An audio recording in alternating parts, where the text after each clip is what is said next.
Welcome back to my channel. ఈరోజు మన ఛానల్లో మరోసారి కొత్త స్నాక్ రెసిపీతో అయితే మీ ముందుకు వచ్చేసానండి. చాలా ఈజీగా చేసుకోవచ్చు, చాలా టేస్టీగా ఉంటుంది. మీరైతే కనుక ఫుల్గా వీడియో చూసేయండి, ఎక్కడ స్కిప్ చేయకుండా. ఈ రెసిపీ కోసం అయితే కనుక ఫస్ట్ నేను ఒక మగ్గుని తీసుకున్నాను. మగ్గునే తీసుకోవాలని ఏం లేదండి, మీకు ప్లేట్ నచ్చితే ప్లేటు, ఏదైనా కప్పు అయితే బౌల్ అయినా తీసుకోండి. అందులోనే ఒక చిన్న టీ గ్లాస్తో అయితే కనుక పాలు తీసుకోండి. అందులోనే ఒక 2 లేదా 3 స్పూన్లు పెరుగు వేసుకోండి. నెక్స్ట్ అయితే కనుక ఒక 3 స్పూన్ల వరకు పంచదారని వేసుకోండి. నేను ఇక్కడ కాచి చల్లార్చిన పాలే తీసుకున్నానండి, పచ్చి పాలు కూడా తీసుకోవచ్చు. నెక్స్ట్ అయితే ఇందులో 1 స్పూన్ వరకు కుకింగ్ ఆయిల్, నార్మల్ కుకింగ్ ఆయిలే వేసుకోవాలి. నేను ఇక్కడ వాడుతున్నది సన్ఫ్లవర్ ఆయిల్ అండి. ఈ ఆయిల్ వేసుకున్నాక వీటినన్నింటినీ బాగా కలిపేసుకోండి. మిక్సింగ్ ఇలా మొత్తం అంతా కలిపేసుకోండి. ఇప్పుడు ట్రెండ్ అవుతుంది కదండి ఈ మిక్సింగ్ అనేది. జస్ట్ ట్రై చేశారంటే ఇలా మొత్తం కలుపుకొని దీన్ని సైడ్ పెట్టేయండి. నెక్స్ట్ అయితే ఒక మిక్సింగ్ బౌల్ తీసుకొని 1 కప్పు వరకు మైదా పిండిని తీసుకోండి. అలాగే ఇందులో అయితే కనుక ఒక 1/2 స్పూన్ వరకు బేకింగ్ పౌడర్ని వేసుకోండి. ఒక 1/2 స్పూన్ వరకు వంట సోడాని వేసుకొని టేస్ట్ తగ్గ సాల్ట్ వేసుకొని మొత్తం అంతా బాగా కలిసేంత వరకు కలుపుకోండి.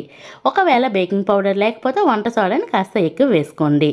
వేసుకున్నాక మొత్తం కలిపేసాం కదండి. కలుపుకున్నాక ముందుగా కలిపి పెట్టుకున్న మిశ్రమంని కొంచెం వేసుకొని కలుపుకోవాలి. ఒకవేళ లూజ్ అయినట్టయితే కనుక కాస్తంత మైదా పిండి వేసుకొని కలుపుకోండి.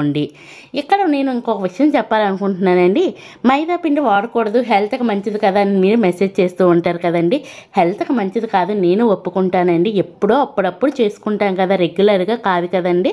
ఇలా మొత్తం అంతా కలుపుకున్నాక పైనుంచి కొన్ని డ్రాప్స్ ఆయిల్ వేసేసి మొత్తం స్ప్రెడ్ చేసేసి మూత పెట్టేసి ఒక అరగంట సేపు పక్కన పెట్టేయండి. బాగా నాని ఉంటుంది. ఇలా నాని ఉండిన తర్వాత ఒక అరగంట తర్వాత మీకు చూపిస్తున్నాను చూడండి, కాస్తంత ఉబ్బింది కూడా కదండి. ఇలా ఉబ్బిన దాన్ని మరో కాసేపు బాగా కలిపేసుకోండి. ఇలా మొత్తం అంతా బాగా కలుపుకున్న తర్వాత దీన్ని అయితే కనుక నేను వీడియోలో చూపించిన విధంగా మొత్తం అంతా బాగా లమ్స్ ఏమీ లేకుండా, అలాగే పగుళ్ళు ఏమీ లేకుండా ఇలా బాగా మిక్స్ చేసుకున్న తర్వాత వీడియోలో చూపించిన విధంగా ఒక చపాతీ పీట పైన అయితే కనుక రోల్ చేసుకోండి.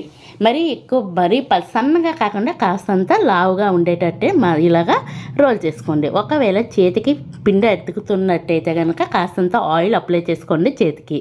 మరి గట్టిగా కలుపుకోకండి. కలిపేటప్పుడు పిండిని అయితే ఇలా కాస్త లూజుగానే కలుపుకోండి.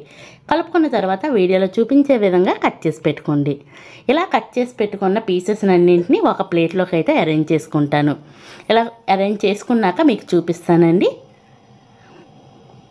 ఇలా మొత్తం అరేంజ్ చేసుకున్న తర్వాత ఇందులో నుంచి అయితే కనుక ఒకదాన్ని తీసుకొని నేను వీడియోలో చూపించిన విధంగా రోల్ చేసుకోండి. ఫస్ట్ అయితే కనుక ఒక బాల్లాగా అయితే ఫస్ట్ చేసుకుందాము. మొత్తం నేను వీడియోలో ఆల్రెడీ చెప్పాను కదండి, పగుళ్ళు ఏమీ లేకుండా ఇలా స్మూత్గా మొత్తం రోల్ చేసుకొని పెట్టుకోవాలి. ఇలా రోల్ చేసిన తర్వాత దీన్ని అయితే కనుక నేను వీడియోలో చూపించే విధంగా కాస్తంత స్ప్రెడ్ చేసుకోండి. స్ప్రెడ్ చేసుకున్న తర్వాత ఇందులో మెయిన్ ఇంగ్రీడియంట్ అండి. ఇప్పుడైతే కనుక నేను ఇక్కడ అమూల్ మిల్క్ పౌడర్ని తీసుకుంటున్నాను. 10 రూపీస్ ప్యాకెట్ కరెక్ట్గా అయితే సరిపోద్ది మనకి 10 రూపీస్ ప్యాకెట్టే. దీన్ని అయితే ఒక బౌల్లోకి తీసుకొని వేసుకుంటున్నాను. ఇది ఎందుకు వాడుతున్నామా అనేది మీకు అర్థం అవ్వట్లేదు కదా, నేను చెప్తానండి. అది కూడాను ఇలా బౌల్లోకి తీసుకొని పక్కన పెట్టేయండి. ఈలోపే మనం స్ప్రెడ్ చేసి పెట్టుకున్నాం కదండి. స్ప్రెడ్ చేసి పెట్టుకున్న దాంట్లోనైతే కనుక ఈ మిల్క్ పౌడర్ని 1 స్పూన్ వరకు వేసుకోండి. అలాగే ఒక 1/2 స్పూన్ కంటే తక్కువ పంచదారని వేసుకోండి. ఆల్రెడీ పిండిలో పంచదార వేసాం కాబట్టి స్వీట్నెస్ అనేది సరిపోద్ది. లైట్గా వేసుకోండి. వేసుకున్నాక నేను వీడియోలో చూపించిన విధంగా ఇలాగంతా నొక్కి పెట్టేయండి. బయటికి పౌడర్ అనేది ఏమీ లేకుండా అతుక్కునేటట్టు కాస్త గట్టిగా ప్రెస్ చేసేయండి. చూస్తున్నారు, మొత్తం ఇలా ప్రెస్ చేసిన తర్వాత దీన్ని అయితే కనుక బయటికి తీసి చూపిస్తాను. ఒకవేళ చేతికి పిండి అతుక్కునేటట్టు అయితే కనుక ఆయిల్ అప్లై చేయండి. అలాగే ఈ లోపైతే మీకు వచ్చిన రిక్వెస్ట్ అండి, మన ఛానల్ ఇంతవరకు ఎవరైనా సబ్స్క్రైబ్ చేయకపోతే ప్లీజ్ అండి సబ్స్క్రైబ్ చేయండి. వీడియో నచ్చితే లైక్ చేయండి, మీ ఫ్రెండ్స్ అండ్ ఫ్యామిలీ మెంబర్స్కి షేర్ చేయండి. ఇలా అన్నింటినీ రెడీ చేసి పెట్టుకున్నాక మీకు చూపిస్తాను. నెక్స్ట్ అయితే కనుక ఇలా రెడీ చేసి పెట్టుకున్నాక స్టవ్ వెలిగించేసి ఒక బాణలి పెట్టుకొని అందులో అయితే కనుక ఆయిల్ వేసుకున్నాను.